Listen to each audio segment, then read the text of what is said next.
What's going on, guys? Steven here, one of the founding members of the Turo Profits program, bringing you guys the first ever YouTube video. And for the first YouTube video, I decided to bring one of the greatest power hosts I've ever met. This man is killing the game like no other. Um, yeah, just we're gonna talk about it later on. He's gonna get into his numbers, but they're insane. So let's jump into it. Troy, would you like to introduce yourself? Yeah, man. Thanks. I appreciate it. So, my name is Troy. I'm located in Orlando, Florida. I started Turo kind of passively, you would say. Everyone talks about how Turo is a passive business. It's not, and I learned that quickly, and we'll talk about that. But I started in about June of 2022 when I was working my full time job. I purchased an additional vehicle, posted on the platform, and kind of just muddled my way through it, not really understanding what kind of business it could become and not really understanding the platform, the renters, and things like that. I really took Turo, quote unquote, full time in March of 2023 when I started adding vehicles. So in March of 2023, I added a ton of vehicles. And then now, if we fast forward to today, we're in January 2024. I'm up to 12 vehicles right now on the platform and just looking to continue to grow, man. Yeah, love to hear it, man. So what made you like get into Turo? Were you doing like a 9 to 5 during it? Um, talk me through it. Yeah, so I first heard about Turo probably like 5 years ago. And I heard about it. Oh, it's a car version of Airbnb, but I just really never took too much consideration into it. And then I traveled to LA for a couple of weeks. And when I was there, I went to rent a car, right? I didn't plan ahead and I went to the line and it was madness. It was crazy. They had no cars. If they did have a car, I would have to wait multiple hours. I was at the airport and I was in a pinch. So I remembered Turo, jumped on it, rented a car, and it was at the airport already ready for me. So by the time I clicked rent, I walked down to the garage, jumped in the car, and took off. So I thought that was super neat, and I was like, okay, this is something legitimate. So then I got back home and I started doing research, and I have what I call analysis paralysis. So I really dive heavy into things before I decide to pull the trigger. So I spent months and months and months researching it, trying to find people to talk to, right? Because in everything, I try to find a mentor. I try to find someone that can kind of guide me so that I don't have to make the rookie mistakes. And I really couldn't find anyone in my area or in my network. At the time, I was working a 9 to 5, like you said. I was working probably 60 to 70 hours a week running a home services company here in Orlando. I had over 120 employees. We had over 20 vehicles, and we were generating about $7 million a year. So my time was really, really thin. And I was looking for a way to be able to buy my time back at the end of the day. I wanted to be able to replace my 9 to 5 income. So by the time I did a couple of months of research and I decided that I can make this work, I know how to operate a business, I know how to deal with customers, I know how to market, I know how to do a lot of back end things. I kind of tested the waters in March of 2022, or June of 2022, like I said. So that's how I kind of heard about it. But the real reason that I dove into it was I really wanted to start generating some serious income on the side to prove to myself that I could scale it and multiply it and continue to compound the cash flow to be able to generate enough to quit my job and really buy my time back, which I've done now in 2024. I have more time than I ever would have imagined. And even with 12 vehicles, Turo takes up very, very little of my life. Nice, man. How old are you, by the way? I am 29. 29. Nice, man. That's dope. I mean, so you don't work a 9 to 5 anymore. At what point, like, was it solely Turo that enabled you to quit your 9 to 5? And at what point were you like, this is a viable business that I can continue doing and I wouldn't need my 9 to 5?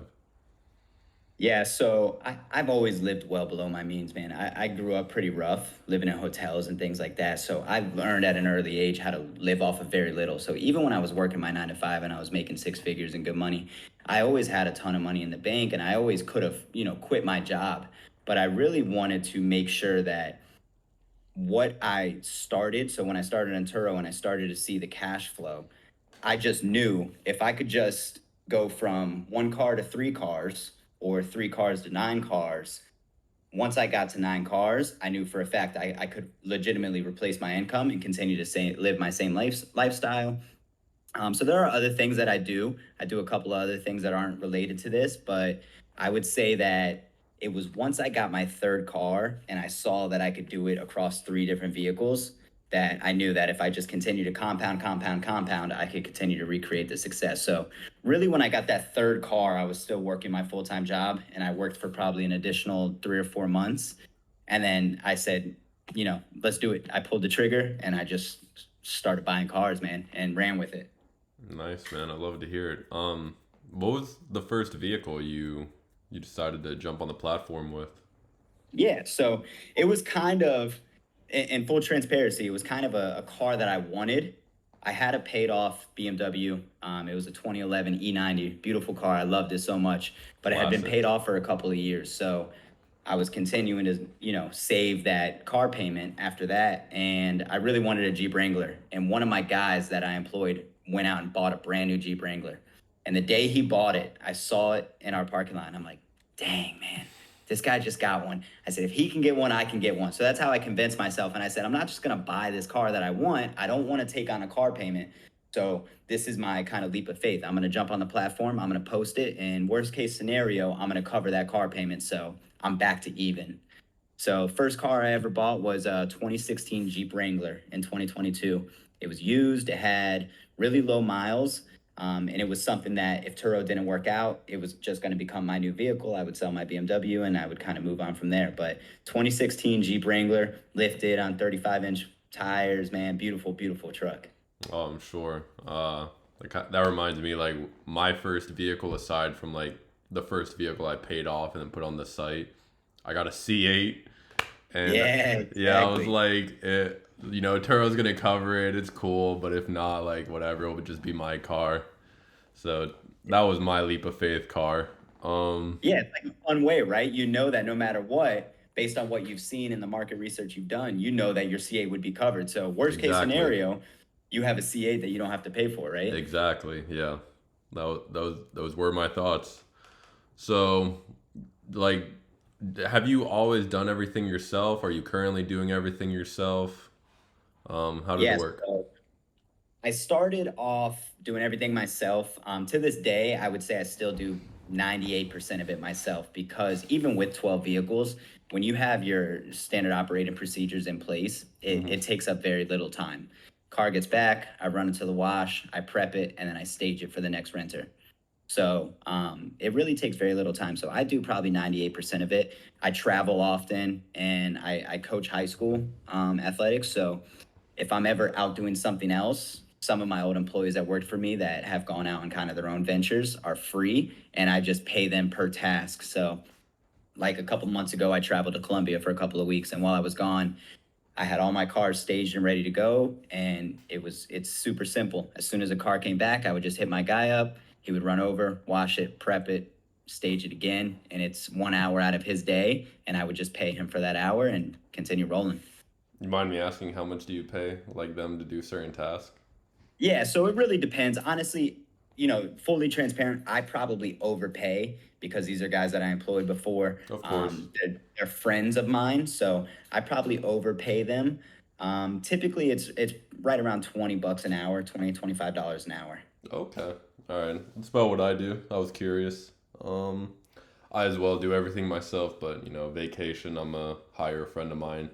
Why not? Yeah, it's such an easy business, right? It's not something that requires a ton of talent, right? Mm-hmm. But it does require attention to detail. So as long as you find a person that you trust, I think that's the most important part. Yeah, 100%. So my next question for you was, how did you get the money to start? But you said you lived a pretty frugal life. You had a good six-figure income, so I assumed you saved up money, and you were able to finance or buy the car outright. What do you do? Yeah, so my first vehicle I financed and it was kind of a personal purchase and it was before I really learned on the cash flow of Turo and how to buy right and do things like that. So I did put down some money just to lower my monthly payment and buy down my interest rate a little bit. But my second vehicle was purchased cash. So I had some cash in the bank and I bought that one just straight up as is. Um, but really, yeah, it's a business that doesn't require a ton of capital. It's a very low barrier of entry. Anyone can go to a dealership and finance a brand new car with $0 down. So that's kind of the tact I take now whenever I finance new vehicles. I put down as little as possible. And then I also buy some cash cars as well. So as you start to grow your fleet and you continue to compound that cash flow, it enables you to be able to kind of have some more capital to be able to work with and buy cash cars. But anytime I finance, I put down $0 if possible. Nice. Yeah. Um, I do the same. Have you ever leased? I'm leasing one of my cars. Yeah, never. Never. Just a personal preference. A lot of people do, and it can work really, really well. I just I'm an experienced person, so I leased a car when I was like 20 years old, Mm-hmm. and I drove a ton of miles. So by the time I got to the end of my lease, I had no choice but to buy out the car, because if I would have tried to turn it in with all those miles, they were gonna tax me on all the additional miles because you have to pay for every mile over. So I ended up buying that car, and I told myself, never in my life ever again will I lease. Yeah. Unfortunately, I was 21 when I leased it. Still Yeah. leasing it. Big mistake. So yeah, anyone watching this video, don't ever lease. You can if it's personal. I think if you're going through Yeah. Turo, people drive your cars. You got to Yeah. understand that. So if you lease, you got to be either really mindful, or you have to make a ton of money in the first year or two and then basically rest the car for the last year if you're on a 3-year lease. Yep. Um, so do you do any like private rentals? Or are Yeah, you so strictly I through have, Turo? say that again, I'm sorry. Are you strictly through Turo or do you do No, fifty-fifty? so I'm probably like 90% Turo, 95% Turo, honestly. I like the fact that I don't have to deal with bad debt and things like that, but I do some private. Typically, the majority of the time it'll be, word of mouth. I don't really do any pay-per-click marketing or online marketing or anything like that. I do very little. But I do privates. I'd say I probably have, last year in 2023, I did 406 trips on Turo, and I probably did 20 trips private. So about Okay. 5%. I've had one private rental in my 2023 BMW X1. The guy's had it since June of 2023. So 7 months we're going on. I know That's you're shaking your head. crazy. It's unbelievable. It's crazy. So 7 months this vehicle's been on a private rental. The renter has paid for the entire car. Like, he could have went to a dealership and bought this car and paid it off in 7 months, but he's continuing to rent it, which is really, really cool for me. It works out. And honestly, at the end of the day, he's really successful and he's using it probably for his business. So he's able to probably write off every single dollar. So there are some ways, if you can kind of find the right people, that they will quote unquote overpay for your car because they can write it all off. Mm-hmm. 100%. Yeah, I had one lawyer, he came from San Francisco. He rented my C8 for a week, drove 20 miles with it, and he paid me about a rack for that Yeah, week just for that's 20 miles, insane. but he definitely wrote it off for his like law firm and it was like whatever for him. Exactly, man. So privates are good because you can charge more, because Turo, obviously, the reason they're so great and why I do 95% of my rentals through them is because they take care of all the back end. They do all the marketing, they do all the insurance, they have all the employees. So they spend a ton of money.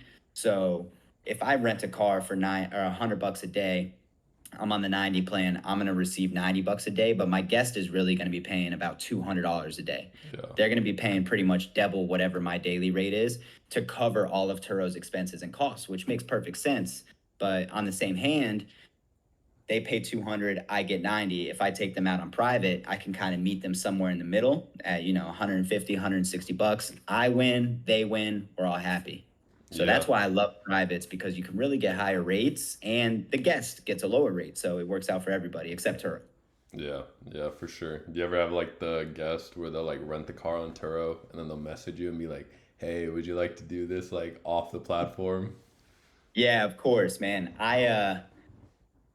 I'm a risk manager by trade, right? Being in the home services company, I had 21-year-old kids driving our $110,000 trucks. So I'm a risk manager. So I avoid that to the best of my ability, just because, I'm fearful of getting caught, is Mm-hmm. kind of the thing, right? Turo allows you to do private rentals. You're allowed to do as you please. You can't post on competitor platforms, but you can rent them out privately. I'm scared that one day someone's gonna do that and they work for Turo and they're like, gotcha. And then now I'm SOL, man. So I have, but it's very situational. Yeah. Um, we'll segue away from private rentals. We're here more so to talk about your success with Turo. So I'm curious, like, what's like a really good month looking for you, and what's like a not so great month looking for you? Yeah. So 12 vehicles I've had probably since the third quarter of 2023. My best month was in October. I did about 21,000 on Turo, and then I did an additional like 6,000 on private, so about $27,000. And I have 12 vehicles. We could probably talk about this also in the interview. One vehicle I purchased was a Jaguar F Type, and I got a sweet deal on it. I bought it really, really cheap. I thought I was a man, and it has been a headache. So since I bought that car, it's been out on maybe 3 trips. It's been out of commission for the past couple of months. I'm waiting on parts. I'm waiting on service. So really, Jeez. with 11 vehicles on the platform, I did about $27,000. And then my worst month was December that just passed, and I had 2 vehicles damaged. So I was really running about 9 vehicles, I would say, eight and a half probably. And I did 10,400 on Turo and then 5,000 in private. So about 15 grand. Okay, that's pretty good. Do you mind me asking, like, what's your monthly cost, like, for all the vehicles, car wash, etc.? Yeah. So I keep really, really tight books. So let me pull it up real quick. Monthly costs that are fixed, right? So this is going to be excluding any kind of like Ubers or parking or anything that's not a fixed cost. I'm right around about $8,000 to $9,000. Damn, and your best month was 27K. Yeah, man. And obviously, there's some Ubers in there. I do deliveries on about, I just did the math the other day, about 33%. Mm-hmm. So every time I deliver, I have to pay for an Uber most of the time, and I have to pay for airport parking here and there. Yeah, but that's Sometimes I'll like leave. tax write-off, and the guests are paying for that as well. Exactly. Yeah. So it's minimal. So fixed cost, yeah, I'm looking at about 9,000, and then my average revenue is right around about 24,000 bucks, I would say. That's amazing, man. That's really good. Yeah. Um, so, like, do you have like an end game for your vehicles? Do you plan to keep them on the platform for like 3 to 4 months, sell it, run them until they die? Like, well, what's your end game? Yeah. So anytime I purchase, my real plan is 3 to 4 years, Okay. right? So, and that's excluding cash cars. My cash cars, I just run them into the ground. If I bought it cash, I'm gonna make my money back within 10 months. I have a 10% rule on my cash cars. If I bought it for 8,000 bucks, it has to make at least 800 bucks a month for it to make sense. That way, in 10 months, I get my cash on cash back. I'm made whole, and then I can just run that thing for free. Basically, I pay minimal in insurance, minimal for everything else. Mm-hmm. As far as my finance cars, I'm typically right at that 3 to 4 year mark where it makes the most sense. That's where typically I buy at the right price, and that depreciation curve starts to slow at that point, and it's a perfect opportunity for me to sell it. But that being said, it really depends. Some cars will get a lot more miles than other cars, and some cars will accrue a lot less. So I evaluate my cars often. Like I said, I'm a big numbers guy. I come from a finance background. I really it just it's situational. My X1, for example, has paid itself off in 10 months, right? And that was a brand new car that's completely paid off. So in my mind, I'm probably going to run that thing for forever.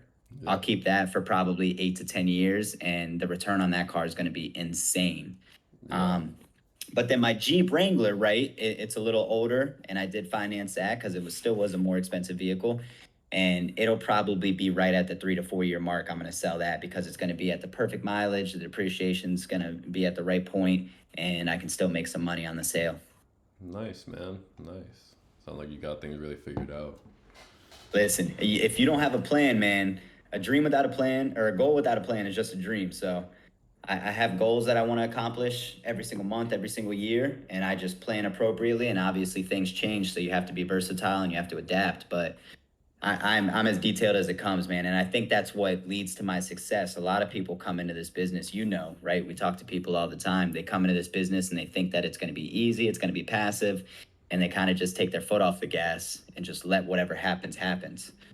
And that's not how you do this, right? There's a right way to do this, and I think that I have a lot of information that I'm glad that you're giving me the opportunity to come on this platform and hopefully share with people.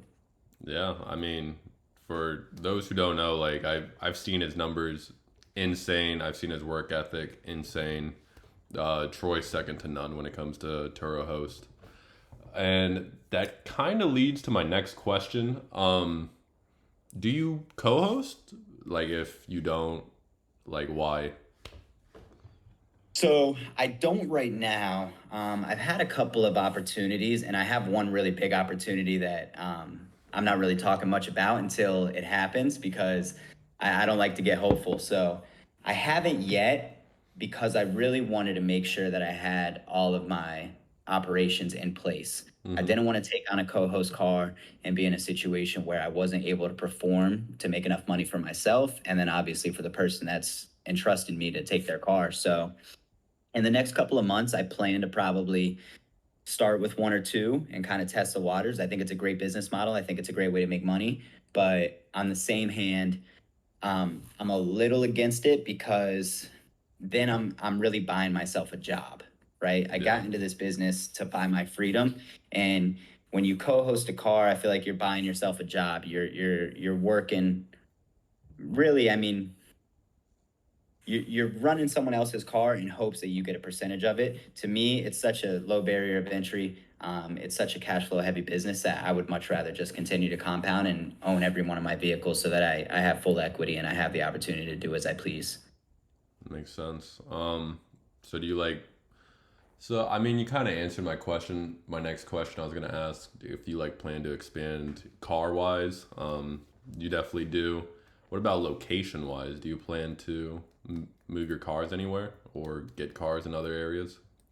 Yeah, so that's something I've been toying with because the home services company I worked for was a large franchise. There was over 200 locations all over the country. So I'm really leaning towards kind of a franchise type deal where maybe I send vehicles to other areas and I pay someone to run them in that area, or maybe I co-host my own vehicle somewhere else.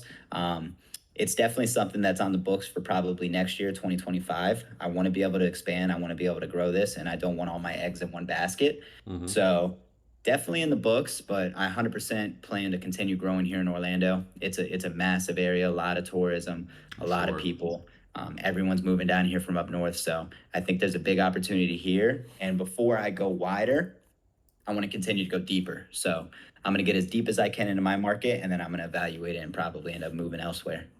Nice, man. Yeah. I mean, so I found out, I wanted to say this earlier, but like I found out through Turo because, I really wanted to rent a car when I came down to Florida and I rented a C8 and that's like what made me want to get one myself. Yeah. But man, that was just awful customer service. They like told me, "Oh, we're gonna be like an hour late." I was like, "So I gotta wait at the airport for an hour?" And they were like, "Yeah." And then when he came, he was like, "All right, so we also have to put a $2,000 charge on your card."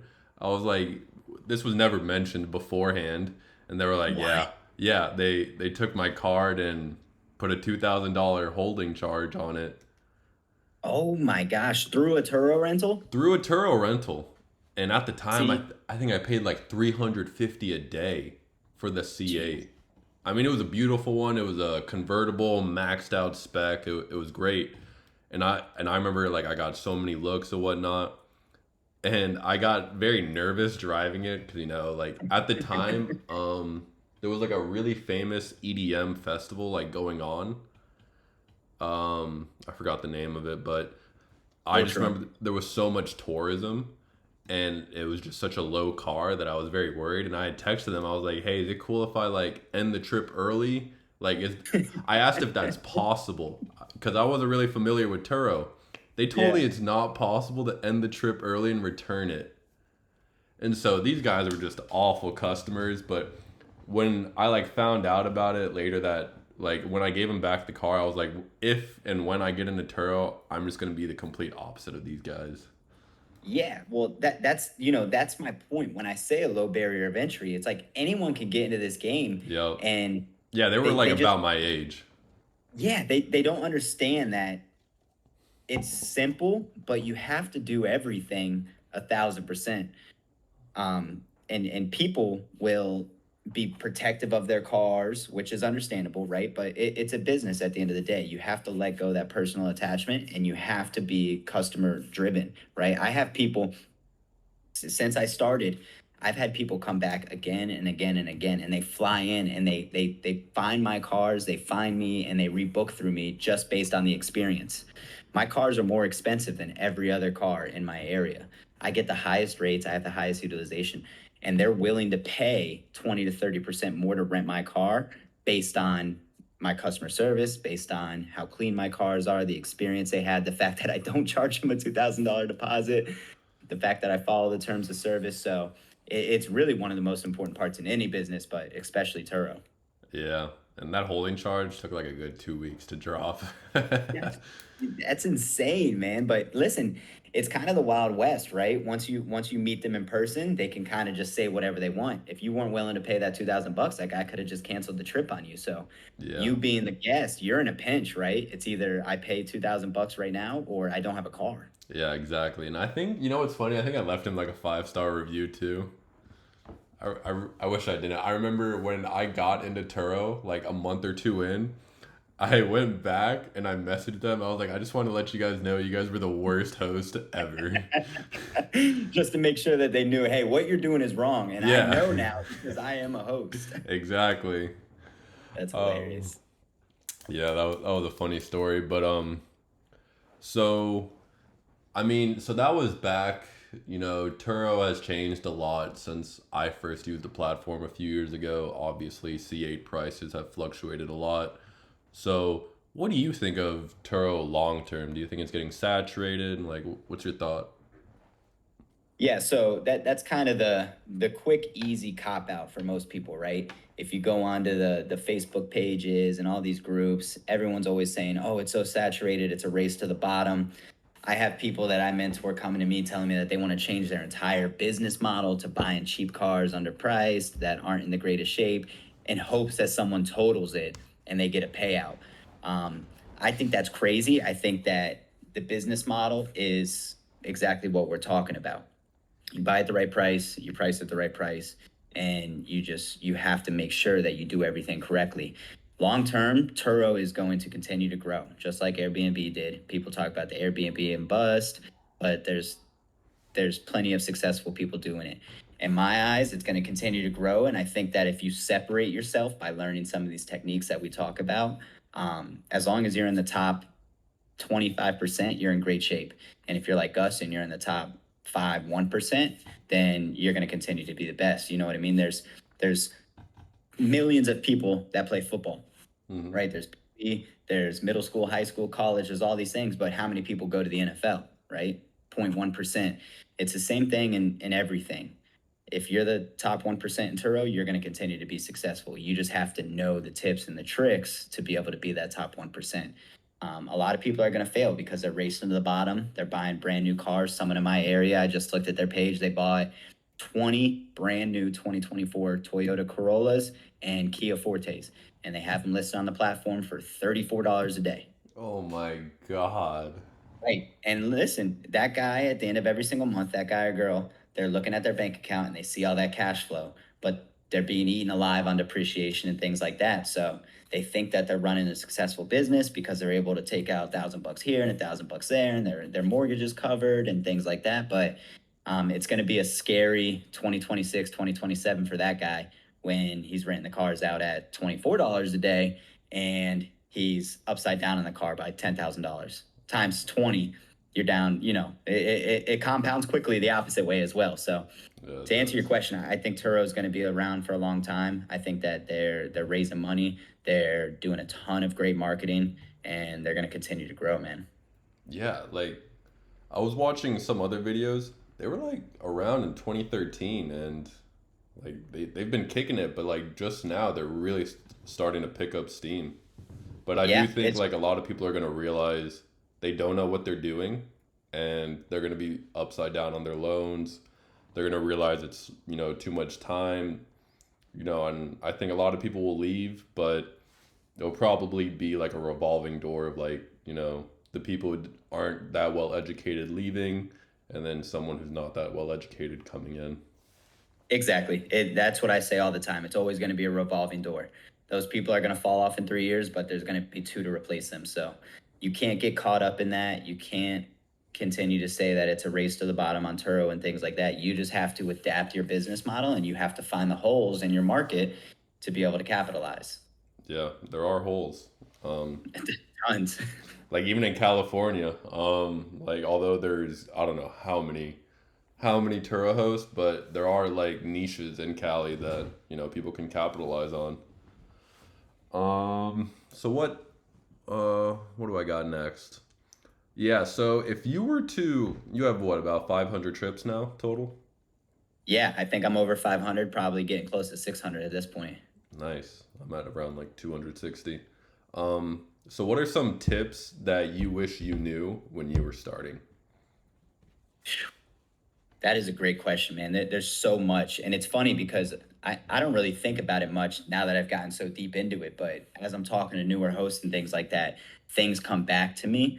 The biggest tip that I really give people is that you can't be stagnant or lazy. You have to continuously, all the time, monitor your metrics, monitor your key performance indicators, monitor your market, check your competition. You just have to consistently be researching your market to make sure that you're doing the right thing, right? If I have the only, let's say, C8, right? To your point, a couple of years ago, they were $380 a day because there was very few on the platform.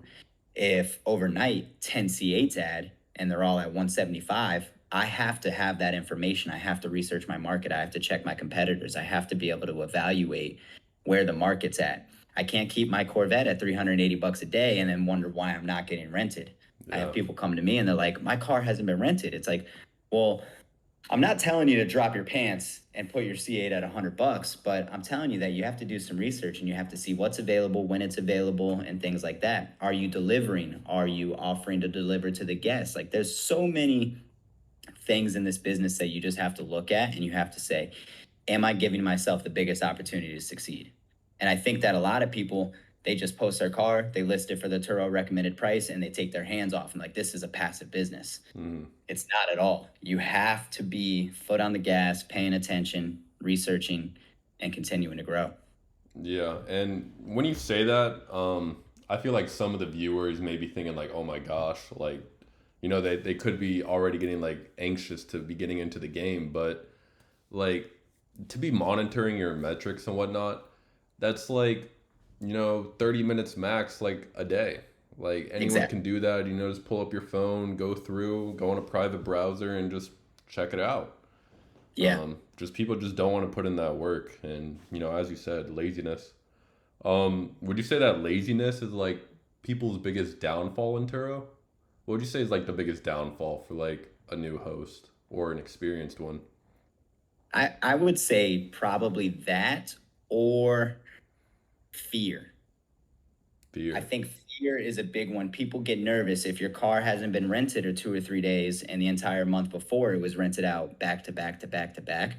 People get nervous, they get scared, and they jump ahead for the next quarter and they lower their prices. Now their car is getting booked out multiple months in advance, and they're looking at their calendar like, I'm the man. My car's out nonstop, right?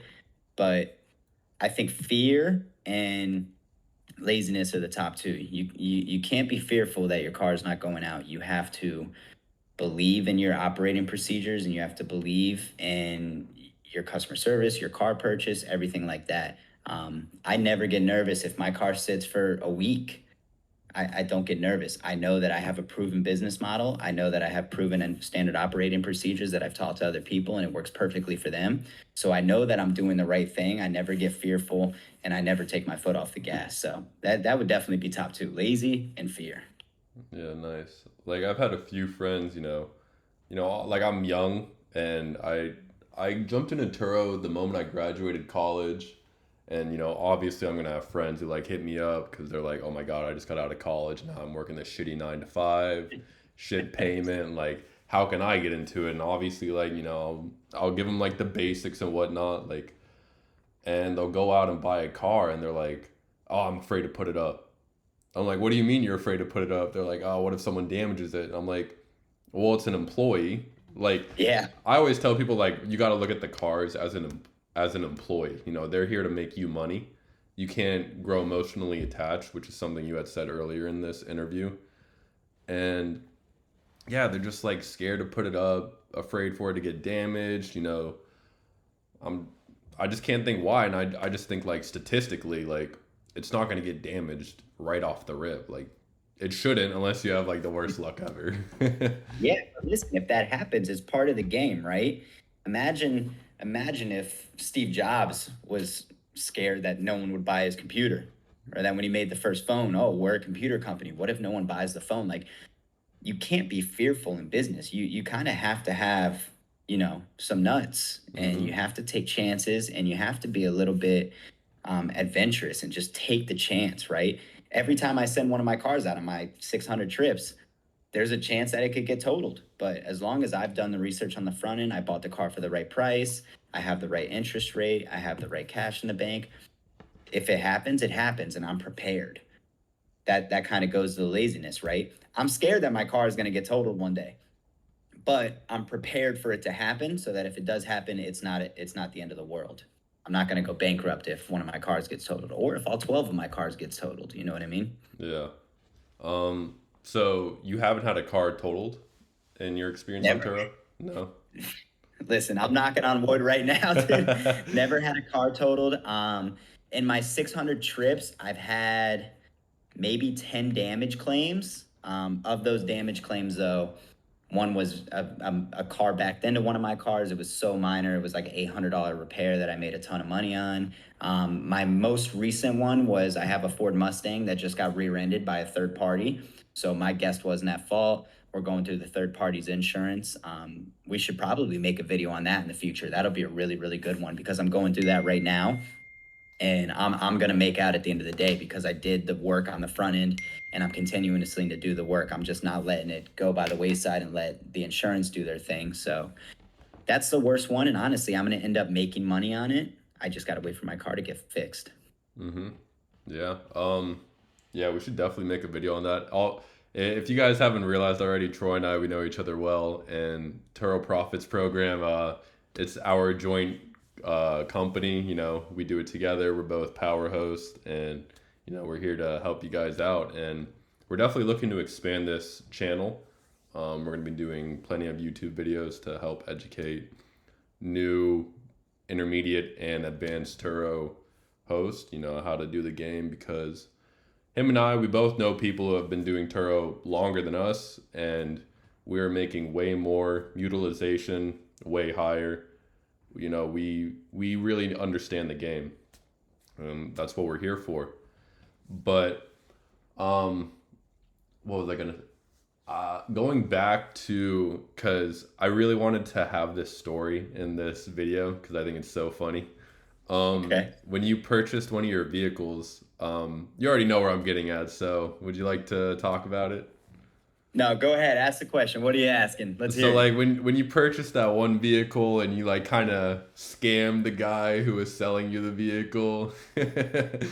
Scam's a dirty word, right? So Yeah. I played the game really, really well. So when you go to a dealership, and anyone that's ever purchased a vehicle, you're going to know this. They offer you the whole gamut. They want to tint your windows. They want to put a clear coat on the car. They want to give you the maintenance plan. They want you gap insurance, right? And that's how the salespeople or the finance manager get paid. So I learned kind of through attrition, really. I kind of learned this myself, is that you can use that to your advantage. So I bought a 2020 Tahoe in April of last year, and I got it at a really good price. When I went in, the price they had it at was below market value. So I was already excited. But by the time I got there and I started talking to the sales guy, I built really good rapport with him. I was able to talk him down a little bit more. And then when I got into the finance office, I knew that, the only way he was going to make money is if he sold me something. So I'm like, okay, there's something in it for him. There's got to be something in it for me. So as we're kind of talking and we're talking about all these different plans, he's offered me a maintenance plan for $5,000. He's offering me gap insurance for $1,200. And I'm like, listen, I'm an honest person. I'm going to be honest with you. I understand this is how you make money. I want you to make money, but you have to help me. I will buy everything that you're offering me if you work on that price with me. So, moral of the story, he ended up dropping the price of the car again after I already got the sales guy to drop it, lowered it even further. So, I had a ton of equity by the time I bought the car. I bought it at a great price. I was in good shape. So, I purchased the additional $5,000 maintenance plan and the $1,200 gap insurance. I went home and I financed it, right? It was part of the deal. So I financed on top of the purchase price of the car. I went home and I took out the contracts and I read them in the dealership, obviously. And there was a caveat on it that said that if you cancel either of these within 30 days, we'll refund you 100% of your money within 8 weeks.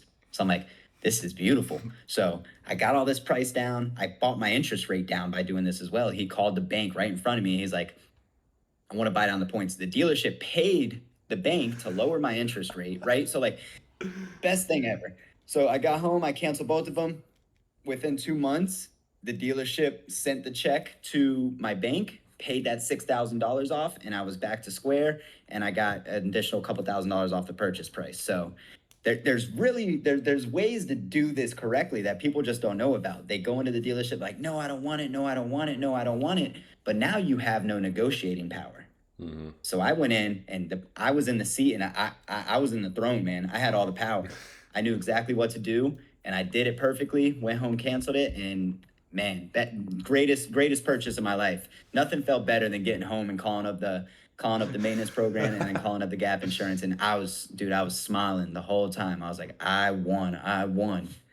Yeah, like, so many people always say like, "Oh, I went into the dealership and like, like people like see the price listed on Google, but like obviously after taxes and whatnot, it becomes decently bit more expensive than they thought." But like, I think you were like one of the few people who can say they left a dealership saying, "Oh, I f that dealership." Oh, dude. I won big time. I was over the moon, man. I was driving home in that Tahoe. I was smiling the whole way home. So there's ways to do things, right? And this is free game that we're putting out for everyone on YouTube. There's ways to really, really capitalize. Mm-hmm. And that's one of them. And Turo Profits program, I mean, there we have hundreds of ways to where we can elevate people's business. And really you can make a lot of money in this business. So I'm a coach by trade, right? When I was working my last job, I was coaching franchise owners. I coach high school now. I coach people in TPP. It's what I love to do. And I take constant notes. Anytime something like that happens and I have a big win, I write it down and I just add it to, my book of knowledge. Yeah, that's why I love you, Troy. Great guy. Man, listen, I love winning and I love helping people. So this is the perfect opportunity. Yeah. I can't really think of like a better way to end it, but like I think that was just a great conclusion. So like where can people find you? What are your socials? Where can they find TPP? Yeah, so I'm kind of a low key guy, man. This is really my coming out party, I guess. I have a TikTok. You can find me on TikTok. It's Turo Troy. And then you can find us at turoprofitsprogram.com. We're on the WAP Marketplace. And then we also have a Discord channel, which you can find through our website. Um, Really, the majority of what I do is through Discord. That's where I do the most of my communicating. I post on TikTok occasionally, but we plan to post a lot here on YouTube. I'll probably end up jumping on some other social media so that people can contact me a little bit better. But once you jump into our Discord and you're a part of our community, I hand my phone number out. So I have people call me all the time. I'm always available. Like I said, I bought my life back by doing this business. So that's really the easiest way to contact me is if you just go to turoprofitsprogram.com. You'll find both Steven and I. I'm as available as I can be. Yeah, that was great. And for those wondering like why I haven't spoken about myself, we're gonna have a video later on where Troy is gonna be the one interviewing me. So you guys, make sure you subscribe, make sure you like, And just be prepared for the next upcoming videos. Next one should be an interview with me, and then the one after that, we're gonna dive deep into Troy and his recent Mustang incident, because a lot of people don't realize you can make a lot of money off of damage claims, like a lot. You Like you my can C8, win. obviously, like you get the dumb renters who just want to drive like crazy, and something stupid will happen, and I made sure to pretty much profit out of every single damage claim. So Yep. I think that's where we're gonna end off. Thanks guys for watching. Hope you guys picked up some game, and if not, feel free to join our Discord and talk to us. But thank you, Troy, for coming on and allowing me to interview you, man. Yeah, man. Thanks for having me. I'm excited. We're gonna get a lot of content out here, and then we're really gonna show our numbers. I'm gonna show you guys. Steven's gonna show you guys what we're talking about isn't just made up stuff. So we're gonna show you the real stats, the real metrics. We're gonna show you. I'll show you my expenses, my revenue, the whole nine, so you can see the legitimacy behind what we do. We want to educate people. We want to help people be successful like we are. There's plenty of room at the top. Yeah, 100%. And a lot of the people, like we already have a few people who have joined our mentorship program. First of all, they're all great people. Like we just love talking to them, and they're a part Yeah. of our social club now. And who doesn't want to have all their friends like at the top just talking about, oh, we're all raking in money. Right. It's a great time. But yeah, I think I'm gonna end the video here. Once again, guys, be sure to subscribe, like, and comment down whatever else you want to see from us.